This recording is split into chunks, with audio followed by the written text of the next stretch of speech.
हरे कृष्ण। శ్రీమద్ భాగవత ప్రవచనం కార్యక్రమానికి విచ్చేసిన భక్తులందరికీ నా హృదయపూర్వక నమస్కారాలు.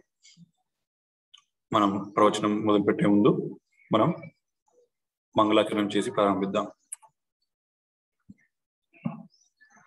నమో ఓం విష్ణుపాదాయ కృష్ణ ప్రేష్టాయ భూతలే శ్రీమతే భక్తి వేదాంత స్వామినిధి నామినే.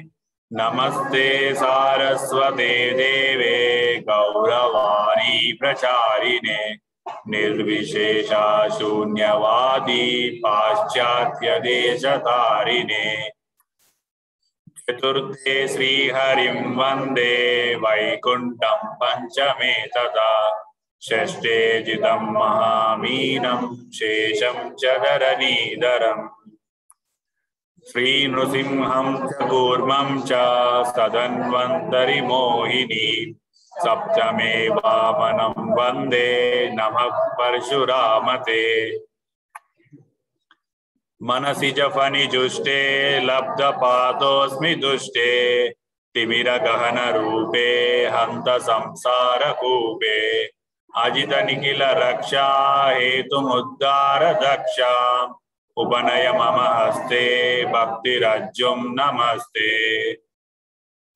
पृष्ठे भ्राम्यदमन्दमन्दरगिरि ग्रावाग्रकण्डूयना निद्रालोकमठाकृते भगवतः श्वासानिलाः पान्तु वः. यत्संस्कारकलानुवर्तनवशात् वेलानिमेनाम्बसां यातायातमतन्त्रितं जलनिधेर्नाद्यापि विश्राम्यति. लक्ष्मीं क्षीरसमुद्रराजतनयां श्रीरङ्गधामेश्वरीं दासीभूतसमस्तदेववनितां लोकैकदीपाङ्कुरां श्रीमन्मन्दकटाक्षलब्धविभवद् ब्रह्मेन्द्र गंगाधरां त्वां त्रैलोक्यकुटुम्बिनीं सरसिजां वन्दे मुकुन्द प्रियाम्. ईशानां जगतोऽस्य वेङ्कटपते विष्णो परां प्रेयसीं तद्वक्षस्थलनित्यवासरसिकां तत्क्षान्ति संवर्धिनीं पद्मालङ्कृतपाणिपल्लवयुगां पद्मासनस्तां श्रियं वात्सल्यादिगुणोज्ज्वलां भगवतीं वन्दे जगन्मातरम्. पादौ यदीयौ प्रथमा द्वितीयौ तृतीयतुर्यौ घटितौ यदूरु नाभिस्तथा पञ्चमयेव षष्ठो भुजान्तरं द्योर्युगलं तथान्यो कण्ठस्थुराजन्नवमो यदीयौ मुखारविन्दं दशमं प्रफुल्लम् एकादशो यस्य ललाटपट्टं शिरोऽपि यद्वादश एव भाति तमादिदेवं करुणानिधानं तमालवर्णं सुहितावतारम् अपार संसार समुद्र सेतुं भजामहे भागवत स्वरूपम् भजामहे भागवत स्वरूपम्. नारायणं नमस्कृत्य नरं चैव नरोत्तमं देवीं सरस्वतीं व्यासं ततो जयमुदीरयेत्. शृण्वतां स्वकथां कृष्णः पुण्यश्रवणकीर्तनः हृद्यन्तस्तोह्यभद्राणि विदुनोति सुहृत्सताम्. नष्टप्रायेषु भद्रेषु नित्यं भागवत सेवया भगवद्युत्तमश्लोके भक्तिर्भवति नैष्टिकी. ओम नमो भगवते वासुदेवाय.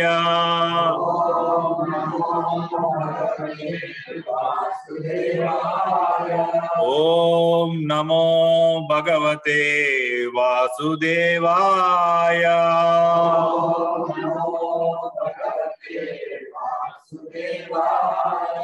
ఓం నమో భగవతే వాసుదేవాయ.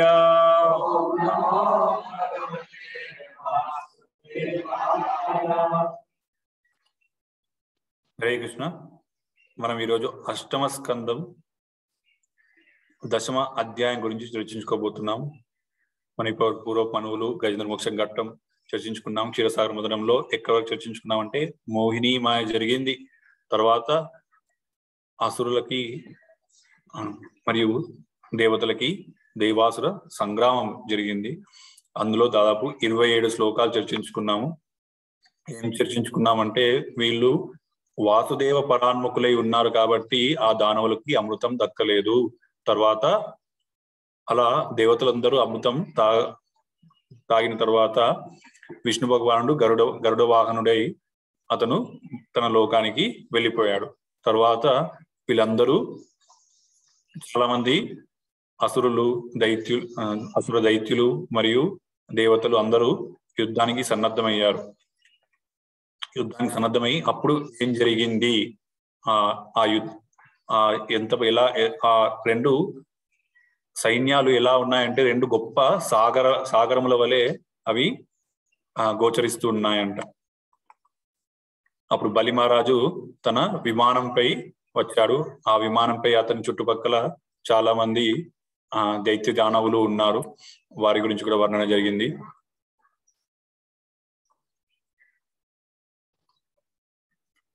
తర్వాత ఇంద్రుడి గురించి చెప్పారు. ఇంద్రుని చుట్టూ ఎవరెవరు దేవతలు ఉన్నారు వాళ్ళ గురించి చెప్పారు. తర్వాత వాళ్ళు ఒకరినొకరును తూట్లు పొడిచే మాటలతో నిందించుకుంటూ ద్వంద్వ యుద్ధానికి దిగారు. ఆ యుద్ధం ఎలా జరిగింది అన్నది కొంచెం ఊహించడానికి శక్యం కాదు కాబట్టి ఒక్కోసారి అందుకని కొన్ని చిత్రాలు సేకరించి చూపిద్దామని అనుకున్నాను. ఇలా గొప్ప ఒక సాగరం లాంటి సైన్యం ఉంది. మీరు చూస్తూ ఉన్నారు కదా, ఒక గొప్ప అలలాగా, ఒక సముద్రపు అలలాగా అలా సైన్యం ఉంది. వాళ్ళు అలా ద్వంద్వ యుద్ధానికి దిగారు.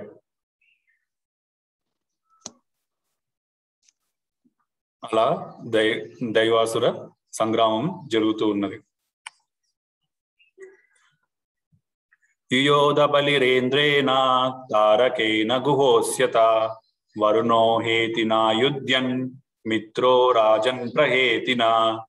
ఓ రాజా, ఎవరెవరితో యుద్ధం చేశారన్నది ముందుగా చెప్తూ ఉన్నాడు. ద్వంద్వ యుద్ధానికి దిగారని చెప్పారు కదా. బలి చక్రవర్తి ఇంద్రునితో, యుయోధ బలిరేంద్రేణ బలి చక్రవర్తి ఇంద్రునితో, తారకేన గుహోస్యత కార్తికేయుడు తారకునితో, వరుణుడు హేతితో, మిత్రుడు ప్రహేతితో యుద్ధం చేశారు. యమస్తు కాలనాభేన విశ్వకర్మ మయేన వై శంబరో యుయుదే త్వష్ట్ర సవిత్రాతు విరోచన. యమస్తు కాలనాభేన యమరాజు కాలనాభునితో, విశ్వకర్మ మయేన వై విశ్వకర్మ మయదానవునితో.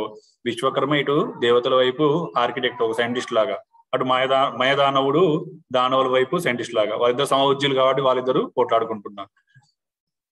తర్వాత శంబరో యుయుదే త్వష్ట్ర, ఆ త్వష్టుడు ఎవరితోటి, శంబరునితోని పోట్లాడుతూ ఉన్నాడు. తర్వాత సవిత్రాతు విరోచన, సవిత్రుడు విరోచనితోటి పోట్లాడుతూ ఉన్నాడు. ఇక్కడ తర్వాత శ్లోకంలో సూర్యుడు ఎవరితో పోట్లాడుతుందో చెప్తున్నారు. ఇక్కడ సవిత్ర అని అన్నారు, ఇక్కడ సూర్యుడు అన్నారు. ఇద్దరు డిఫరెంట్ అంటే కొందరు శాస్త్రకారులు ఏం చెప్తున్నారు అంటే సూర్యుడు ఉదయించే ముందు అతని సవిత్ర అంటారు, ఉదయించిన తర్వాత సూర్యోదయం అయిన తర్వాత అతని సూర్యుడు అంటారు అని అంటున్నారు.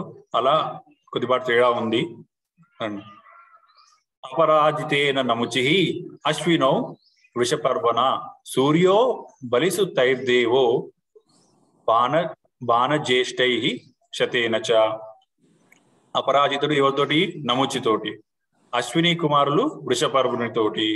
సూర్యో బలిసు తైర్దేవో, సూర్యుడు బలిచక్రవర్తి యొక్క 100 పుత్రులు ఉన్నారంట. అందులో బాణాసురుడు వీళ్ళందరూ ఉన్నారు కదా, వాళ్ళందరితోని పోట్లాడుతుంది. ఈ బాణాసురుడితో మళ్ళీ తర్వాత కృష్ణుడు పోట్లాడతారు.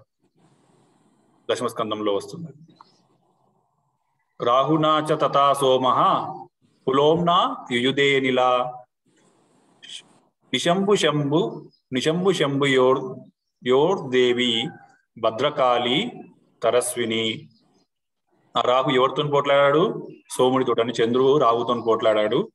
పులోమ యుయుధే అనిలహ. అనిల అంటే వాయువు. ఆ వాయుదేవుడు ఎవరితోని? పులోమునితో పోట్లాడాడు. శంభు నిశంభు యోర్ దేవి భద్రకాళి. ఆ శంభు నిశంభులు మహాశక్తి స్వరూపి అయిన భద్రకాళి ఆ దుర్గాదేవితో యుద్ధం చేశారు. వృషాకపిస్తు జంబేన మహిషేన విభావసు ఇల్వల్లః సహ Vatapi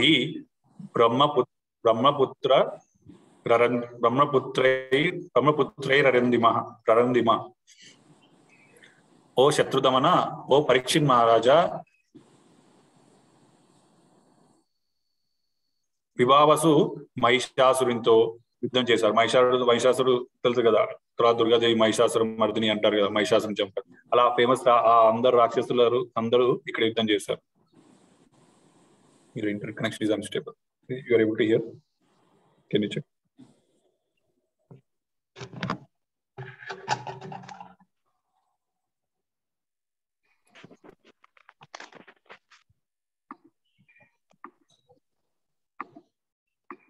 Recording in progress.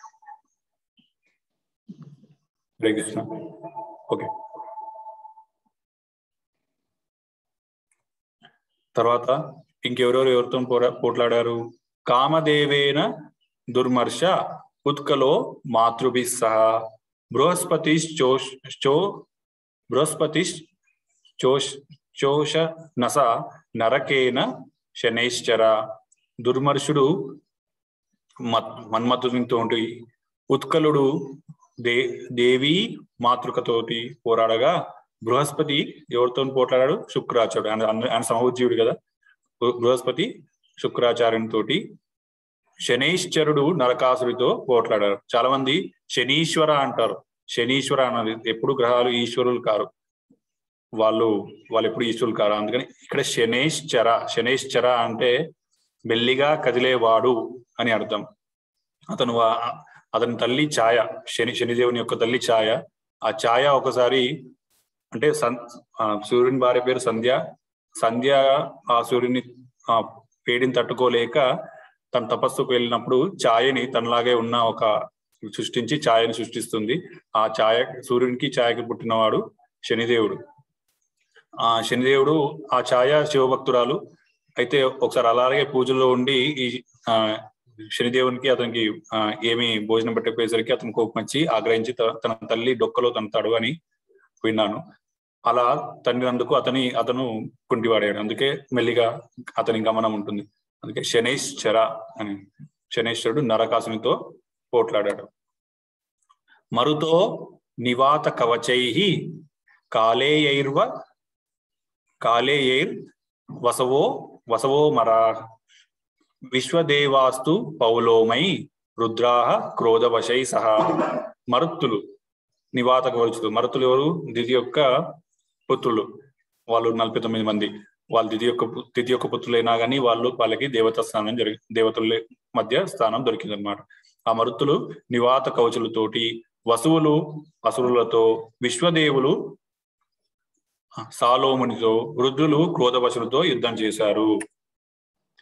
తయేవ మాజావసురాః Surendra ద్వంద్వేన సంహత్య చ యుధ్యమానాః అన్యోన్యమాసాద్య నిజగ్నురోజస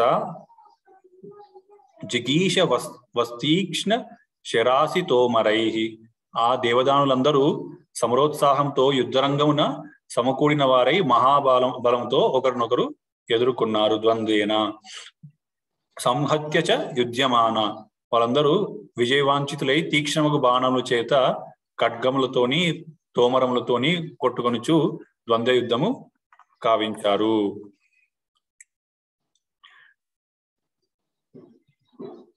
భుషుండి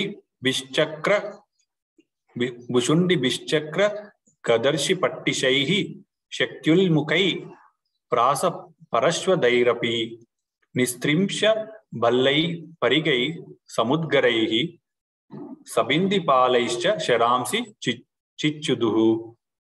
వాళ్ళు ఏమేమి పట్టుకున్నారు, ఏమేమి ఆయుధాలు ధరించారు అంటే భుషుండి ఇంకా చక్రములు, గదలు, వృష్టి, పట్టిశములు, శక్తి, ఉల్ముఖములు, ప్రాసములు, పరశువులు, నిస్త్రింశలు, బల్లెములు, పరిగెలు అంటే కట్టెలు లాంటివి, కట్టెలాగా ఉండి చివరకు ఐరన్ ది ఏదన్నా ఇనుముది ఏదన్నా ఉంటే అది పరిగెలు ఉంటారు. పరిగెలు, ముద్గరములు, బీంది, పాలము మున్నగు ఆయుధాలతో వారు పరస్పరం తలను నరుక్కుంటూ ఉన్నారన్నమాట. గజాస్తురంగా సరతా పదాతయ సారో హవాహ వివిధ విఖండితా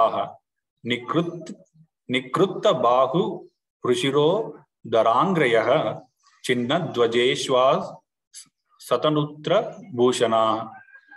అప్పుడు గజములు, అశ్వములు, రథములు, రతికులు, పదాతి దళము, నానా విధములకు వాహనములు, ఆ వాహనాలతో పాటు అధిరోహించిన వారు వాళ్ళందరూ ఖండితులయ్యారు, వాళ్ళందరూ అలా చనిపోయారు. ఇవన్నీ ఆయుధాలు వాడారు కదా, అలా వాళ్ళందరూ ఖండితులయ్యారు. యోధుల యొక్క భుజములు, తొడలు, శిరములు, కాళ్ళు తెగిపడి పోయినాయి. వారి ధ్వజములు, విల్లులు, కవచములు, ఆభరణాలు అన్ని చిన్న భిన్నం అయిపోయాయి. తేషాం పదాఘాత రతాంగ చూర్ణిత ఆయోధ నాదుల్బన ఉత్తితస్తదా రేణుర్దిశకం ద్యుమనించ చాదయన్ న్యవర్తతా శృతిభిః పరిప్లుతాత్. అప్పుడు ఏమైంది? తేషాం పదాఘాత వాళ్ళు అలా పరిగెడుతూ ఉండేసరికి ఇక్కడ మనం చిత్రంలో చూస్తున్నాం ఆ దుమ్ముతోటి వాళ్ళు నడిచే దాంతో ఆ రథాలు వెళ్తుంటే అవన్నిటితోని పదకత ఆ దుమ్ము అంతా లేచిందంట.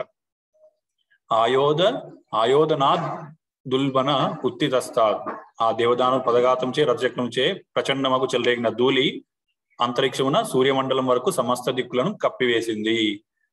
కానీ ఆ ధూళి మళ్ళీ ఎలా వెళ్ళిపోయింది అంటే, కానీ వెంటనే ఆ రక్త బిందువులు అంటే ఆ రక్తం అంతా చిమ్మింది కదా, తర్వాత దానివల్ల ఆ దుమ్ము లేవడం ఆగిపోయిందంట. గగనమంతా చిందుట వలన ధూళి మేఘం ఆకాశము తొలగిపోయాను. అంటే అంత దుమ్ము కూడా మళ్ళీ రక్తంతో మళ్ళీ అంతా పోయింది. అంటే ఎంత గొప్ప సంగ్రామమో అనుకోవచ్చు. తర్వాత ఏమైంది? శిరోపి రుద్దూత కిరీట కుండలై సంభ్రంభ దృగ్భిః పరిదష్ట దచ్చదై మహాభుజై సాభరణై సహాయుధై సా ప్రాస్తుత భూ కరబోరు బిర్బభౌ. అప్పుడు అలా కాళ్ళు, చేతులు, తలలు అన్నీ విరిగిపడి ఉన్నాయి. యుద్ధ సేవన ఖండితులమైన యోధుల శిరములు రణరంగమున చెల్లాచెదురు పడి ఉండెను. అవి క్రోధముతో తెరపారి చూచుచు నయనములతోనూ దంత దష్టములైన పెదవులతోనూ ఉండెను. ఆ బండిత శిరస్సులు కిరీట కుండలములు ఎల్లెడను పడి ఉండెను. అంటే ఆ ప్రతి చోట పడి ఉన్నాయి. అదే విధంగా ఆభరణ భూషితములు నానాయుధ యుక్తములు నైనా పలు భుజములు, అంటే వాళ్ళ చేతులకి ఆయుధాలు ఉన్నాయి కానీ అవి అట్లే తెగి పడిపోయాయి. భూషితములు నానా ఆయుధమైన ఆ భుజములు సర్వత్రా వెదజల్లి పడి ఉండెను. ఏనుగు తొండం వల పోలిన ఉరువులు, కాళ్ళు అచట పడి ఉండెను. అలా కాళ్ళు, చేతులు అన్ని పడిపోయాయి అన్నమాట. కబంధాస్తత్ర చోత్పేతుః పతిత స్వశిరోక్షభిః ఉద్యత యుధదోర్దండైః ఆతావంతో భటాన్మృదే. ఆ యుద్ధరంగమున పలు శిరోరహితమగు మొండెములు తయారైనవి. కబంధ అంటే తలలేనివి, ఓన్లీ మొండాలన్నమాట. ఆయుధ పానులైన ఆ మొండెములు నేలరాలి, అంటే అలా తల నరకగానే అవన్నీ అలా తలలు నేలరాలాయి. ఆ కబంధము అట్లే ఆ మొండెము అలానే ఆ శిరములతోటి అది ఆ శత్రుల్ని చూసి సంగ్రామానికి వెళ్తున్నట్టు అలా కేవలం మొండమే కదులుతూ ఆయుధాలతో కదులుతూ ఆ శత్రుల వైపు వెళ్తున్నాయంట. నేలరాలిన తమ శిరములు ఎందలి కన్నుల ద్వారా చూడగలిగినవై శత్రు సైనికులపై దాడి చేసినవి. అలా మొండాలే కదులుతూ దాడి చేస్తూ ఉన్నాయన్నమాట. అలా జరిగింది. బలిర్మహేంద్రం దశభిః త్రిభిరైరావతం శరైః చతుర్భిశ్చతురో వాహాన్ ఏకేనారోహ మార్చయత్. బలిచక్రవర్తి 10 బాణాలతోటి, ఇప్పుడు బలిచక్రవర్తి ఇంద్రుని మధ్య ఎలా సంగ్రామం జరిగింది చెప్తున్నాడు. బలిచక్రవర్తి 10 బాణాలతో ఇంద్రుని వైపు ఇంద్రునికి వేశాడు. 3 బాణాలతో ఇంద్రుడు వాహనము, ఆ 10 బాణాల్లో 3 బాణాలు ఇంద్రుని వాహనం ఐరావతానికి తాకినాయి. తర్వాత 4 బాణాలు ఐరావతం యొక్క పాదరక్షకులైన 4 అశ్వికులు, ఆ 4 కాళ్ళ వైపు 4 అశ్వికులు ఉన్నారంట, వాళ్ళ వైపు 4 బాణాలు. 1 బాణంతో మావటి వాణ్ణి కొట్టాను, అది నడిపే వాణ్ణి కొట్టాడు. తానాపతత శక్రః తావబ్ధిః శీఘ్ర విక్రమః చిచ్ఛేద నిశితైర్బల్లైః ప్రాప్తన్హ సన్నివ. బలిచక్రవర్తి వేసిన బాణాలు తనకు చేరకముందే అస్త్రనిపుడైన ఇంద్రుడు ఏం చేశాడు, మందహాసం చేసి తన తీక్షణములైన అంటే వెరీ షార్ప్గా ఉండేటి బల్లములనే బాణాలు ప్రయోగించి వాటిని ఖండించి వేశాను.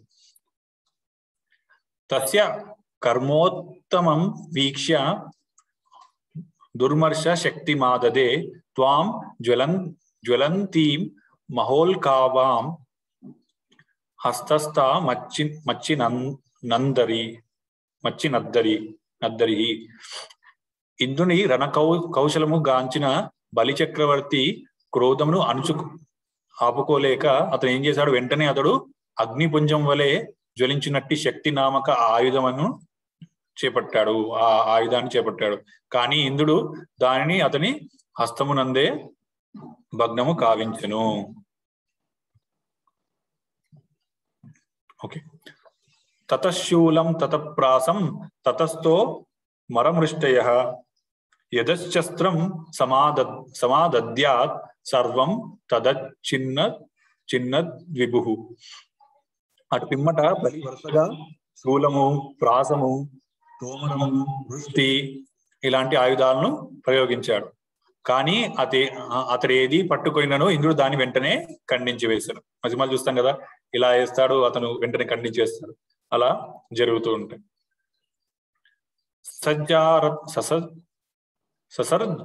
ససర్జాత సురీం మాయాం అనర్థా నగతో సురః తత ప్రాదుర భూచ్చైలః సురానీ కోపరి ప్రభో. రాజా, అంతటా బలి ఏమయ్యాడు, అదృశ్యమయ్యాడు. అదృశ్యుడై దానవ మాయను ప్రయోగింపసాగాడు. ఆ దానవుల మాయను ప్రయోగిస్తున్నాడు. అప్పుడు మాయా నిర్మితమగు మహాపర్వతం ఒకటి దేవతా సైన్యమున గోచరించింది. పెద్ద ఒక పర్వతం అక్కడ కనిపించిందంట. తతో నిపేతుస్తవరో దహ్యమాన దవాగ్నిన శిలా సటంక శిఖరాః చూర్ణయంతో ద్విషద్బలం. ఆ పర్వతం ఇప్పుడు కనిపించింది కదా, దావాగ్నిచే జ్వలించడి ఆ పర్వతం నుంచి వృక్షములు ఇంకా ఆ పర్వతం నుంచి పడసాగినాయి. తర్వాత టంకముల వలె వారి అయిన మొనలు కలిగిన శిలాఖండములు కూడా పడినవై దేవతా సైన్యం యొక్క శిరములను చూర్ణము చేశాయి ఆ పర్వతం నుంచి. తర్వాత ఏం జరిగింది, మహోరగాః సముత్పేతుః దండశూకాః సవృశ్చికాః సింహ వ్యాఘ్ర వరాహాశ్చ మర్దయంతో మహాగజ. తర్వాత తేళ్లు, మహాసర్పములు, పలు ఇతర విష జంతువులు, సింహాలు, పెద్ద పులులు, వరాహములు, మహాగజములు దేవతా సైన్యంపై పడుతూ సమస్తము చూర్ణము చేశాయి. తర్వాత ఏం జరిగింది, యాతు ధాన్యశ్చ శతశః శూలహస్త నివాససః చింది బిందీతి వాణిజ్యః తథా రక్షో గణః ప్రభో. ఓ రాజా, తర్వాత శూలపానులు పూర్తిగా దిగంబరులైన వందలాది రాక్షస స్త్రీలు, రాక్షసులు వాళ్ళందరూ ఏమంటున్నారు, నరకండి, పొడవండి అని అరుస్తూ ప్రత్యక్షమయ్యారంట. అవన్నీ చూసి వాళ్ళందరికీ దేవతలకు భయభీతులయ్యారు. సృష్టో దైత్యేన సుమహాన్ వక్ని శ్వసన సారథి సాంవర్తక ఇవాత్యుగ్రో విబుధ ధ్వజిని మదాత్. బలిచక్రవర్తి సృష్టించిన ఆ మహాగ్ని దేవతా సైన్యమును దహింపను అంటే కాల్చివేయడం ఆరంభించింది. తీవ్రమగు గాలులను కూడినదై ఆ అగ్ని ప్రళయకాలం నట్టి దారుణమగు సంవర్తకాగ్ని వలె బోలెను. సంవర్తకాగ్నిలాగా, ప్రళయకాలంలో వచ్చే సంవర్తకాగ్నిలాగా ఆ అగ్ని ఉందంట. సముద్ర ఉద్వేల సర్వత్ర ప్రత్యదృశ్యత ప్రచండ వాతైరుద్ధూత తరంగా వర్త భీషణ. ఆ ప్రచండమగు వాయుచే చెలరేగిన సుడులు, సముద్ర పడలు ఎల్లరకు అంటే అందరికీ సర్వత్ర మహాభీకరమగు ఉప్పెన రూపమున గోచరించెను. తర్వాత ఏవం దైత్యైర్ మాయై అలక్ష్య గతి బీరనే సృజ్యమానాసు మాయాసు విదేశు సుర సైనికా. ఆ మాయా ప్రవీణులు అలక్ష్యగతి కలిగిన వారైన ఆ దానవులు యుద్ధమున అట్టి మాయను సృష్టించగా దేవతా సైన్యము విషాదగ్రస్తులయ్యారు. వాళ్ళకి ఏం చేయాలో అర్థం కాలేదు. అప్పుడు వాళ్ళు ఏం చేశారు? ఆ దేవాదేవుడు భగవంతుని తలుచుకున్నారు. నతత్ ప్రతి విధిం యత్ర విదురంధ్రాదయో నృప దాత్య ప్రాదురభూతత్ర భగవాన్ విశ్వభావన. ఓ రాజా, అప్పుడు ఏమైంది?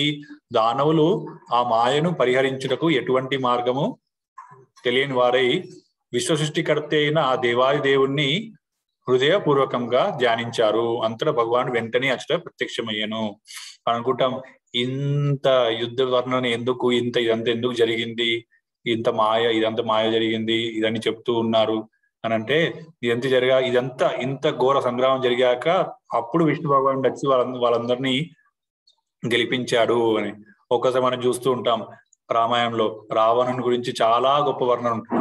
రావణుడు ఎంత గొప్పవాడయ్యా, ఎంత మహాబలశాలి అంటే, ఒకసారి నారదముని అడిగాడంట, నాకు ఎవరు సమఉజ్జీలు లేవురు, నేను ఎవరితో పోట్లాడాలి అంటే, నీకు సమఉజ్జీలు కావాలంటే అష్టదిగ్గజాలు ఉన్నాయి, ఆ దిగ్గజాలతో పోట్లాడు అనేసరికి అతను అష్టదిగ్గజాలు 8 ఉంటాయి కదా ఈ భూమండలాన్ని మోసేవి, వాళ్ళ దగ్గరికి వెళ్ళి నేను మీతో యుద్ధం చేద్దాం అనుకుంటున్నాను అంటే, అష్టదిగ్గజాలు ఉన్నాయంట, మేము 8 మంది ఒకేసారి వచ్చి యుద్ధం చేయలేము, కానీ ఒక్కొక్కరు వచ్చి 7 మంది మోస్తారు, ఒక్కరు వచ్చి మీతో యుద్ధం చేస్తారు అని.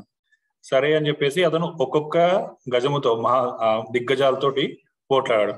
ఆ దిగ్గజాలతోని మీరు ఏం చేయండి, మీరు నన్ను పొడవండి మీ దంతములతోటి, నాకేం కాకుంటే నేను గెలిచినట్టు, తర్వాత నేను మిమ్మల్ని పట్టుకుంటాను, అప్పుడు మీరు వదిలించుకోగలిగితే మీరు గెలిచినట్టు అని. అలా వాళ్ళందరితోని గెలుస్తా ఉంటాడు. అలా వాళ్ళ దంతాలతోటి రావణాసుని పొడిచినప్పుడు కొన్ని ఆ దంతముల ముక్కలు ఉంటాయి కదా, అట్లా వాళ్ళందరితో గెలిచినాక ఆ దంతం ముక్కలతోటి అతను ఒక హారం చేయించుకున్నాడు. హారం చేయించుకొని ఎవరైనా చూపిస్తే, చూసావా ఈ హారము ఆ అష్టదిగ్గజాల దంతాలను వాళ్ళందరిని ఓడించాను, వాళ్ళ దంతాల యొక్క ముక్కలే ఇవి అనుకుంటా. అంటే అంత బలశాలి రావణాసుడు.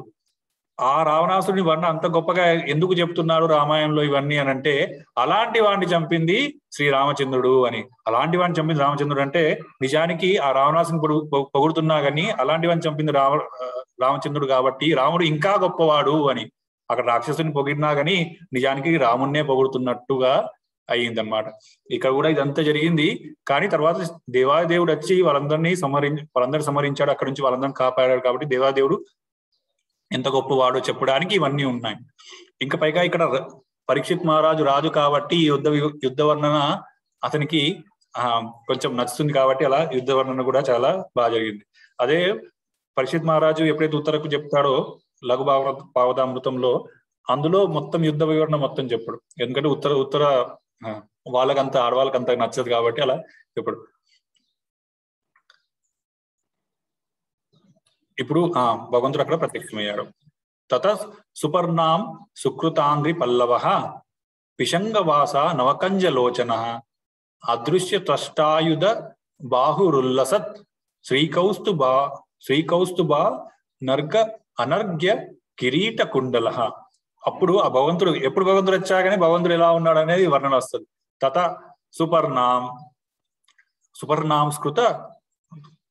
సువర్ణాంస్కృత అంగ్రి పల్లవ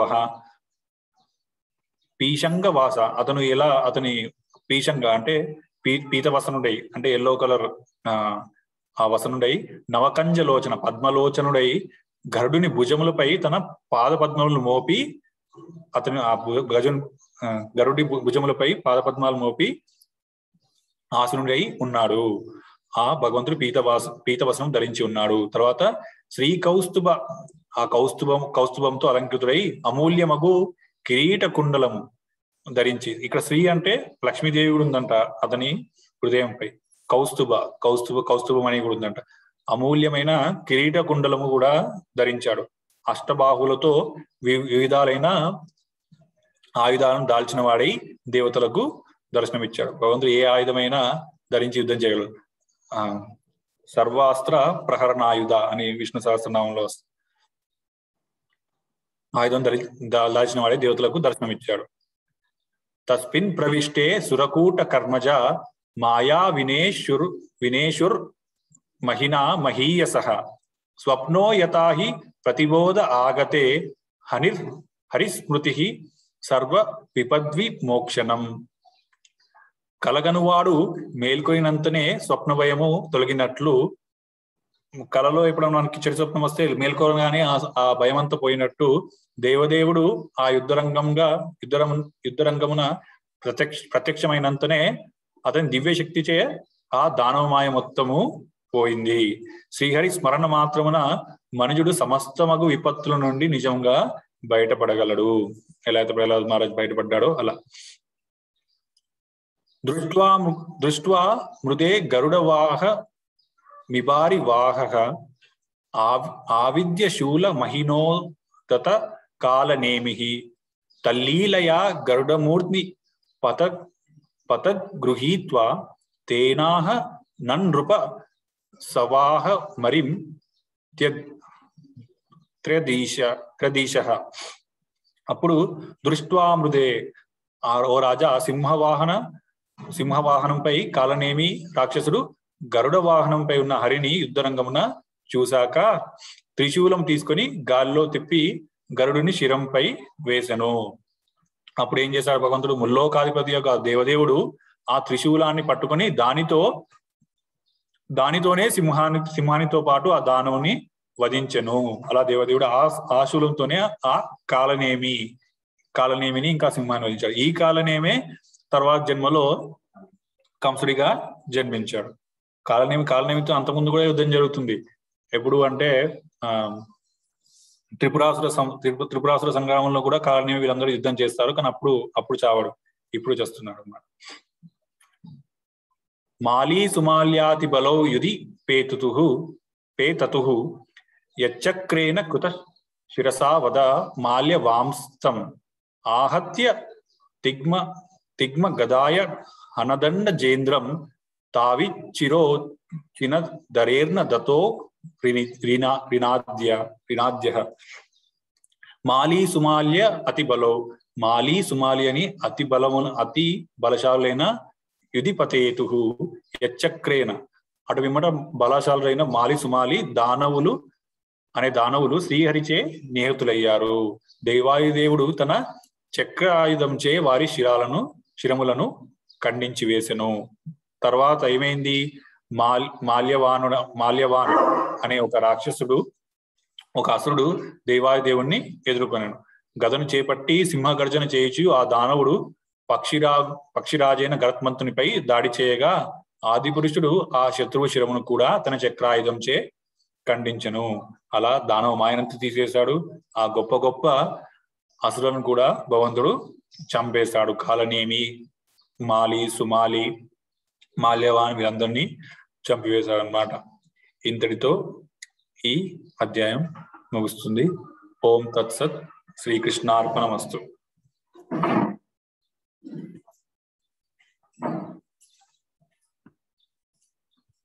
హరే కృష్ణ. ఇప్పుడు ఎవరికి ఏమైనా చెప్పదలుచుకున్నా కానీ అడగదలుచుకున్నా కానీ చెప్పచ్చు, అడగచ్చు. దండవత్ సార్ దాంట్లో నేను దినేష్ మాట్లాడుతున్నాను సార్. సూర్యుని అగ్నితోని వాళ్ళు రాక్షసులు కాలిపోలేదా సార్? సూర్యాగ్నితోటి ఎవరు రాక్షసులు కాలిపోలేదా? అగ్ని ఎక్కువ ఉంటుంది కదా సూర్యుడి. సూర్యాగ్నితోటి రాక్షసులు కాలిపోలేదా అన్నది మీ ప్రశ్న. అక్కడ సూర్యుడు వచ్చాడంటే సూర్యమండలం మొత్తం వచ్చినట్టు కాదు. అదొకటి గమనించాల్సింది. అక్కడ వాళ్ళేం కూడా వాళ్ళకు కూడా ఆ శక్తివంతులు కాబట్టి వాళ్ళకు కూడా దానివల్ల అంత ఏమి కాలేదు. ఆ దానవులు కూడా వాళ్ళు తపో సంపన్నులే, స్వాధ్యాయ సంపన్న ప్రఖ్యాత జన్మకర్మభి అని అన్నారు కదా. వాళ్ళు తపో సంపన్నులే, స్వాధ్యాయ సంపన్నులే కాబట్టి వాళ్ళకు కూడా చాలా శక్తులు ఉన్నాయి.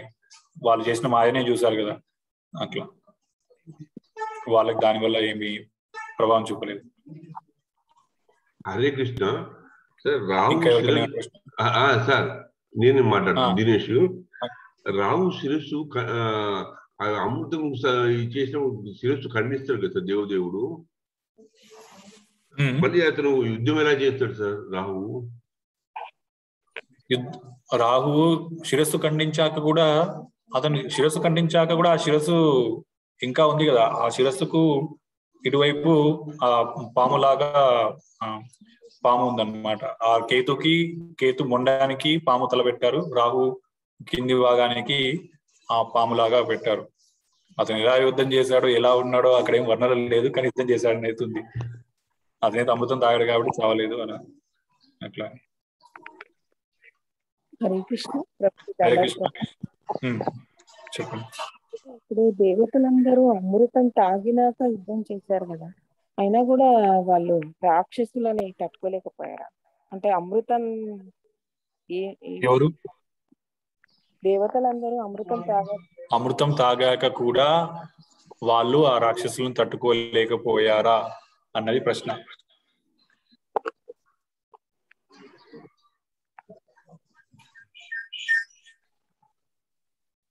హరే కృష్ణ మాతాజీ. హరే కృష్ణ ప్రభుజీ. అవును ప్రభుజీ. అదే అమృతం తాగాక కూడా వాళ్ళు ఆ రాక్షసుల్ని తట్టుకోలేకపోయారా అంటే అమృతం వల్ల వాళ్ళు చాలా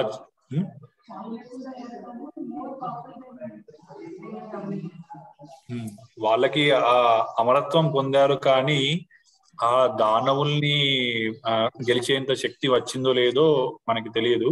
కానీ అమరులైతే అయ్యారు. వాళ్ళ ముసలితనం పోయింది, ఇవన్నీ పోయింది. అంత మాత్రం సర్వశక్తిమంతులు అన్నట్టుగా అయ్యారన్నట్టుగా ఏమీ లేదు. ఇక్కడ వాళ్ళు అమరులైతే అయ్యారు అని చెప్పబడింది.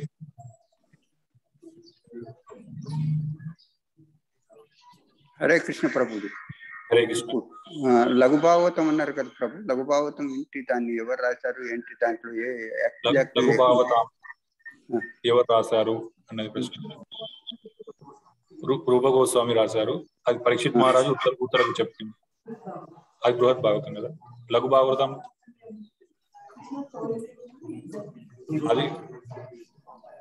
అది లఘు భాగవతామృతం. ఆ పరీక్షిత్ మహారాజు ఉత్తరకు చెప్పింది బృహత్ భాగవతామృతము.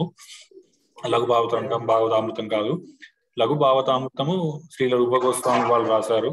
అన్ని శాస్త్రాలను సంగ్రహించి రాశారు అనుకుంటాను. కేవలం కృష్ణలీలలు దాంట్లో ఉంటాయి.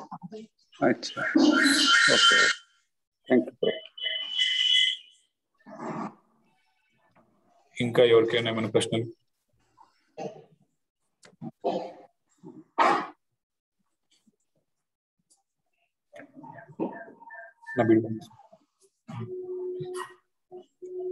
ఎవరికేం ప్రశ్నలు లేకుంటే జనార్దన్ ప్రభు గారు మనతో జపం చేయిస్తారు. హరే కృష్ణ.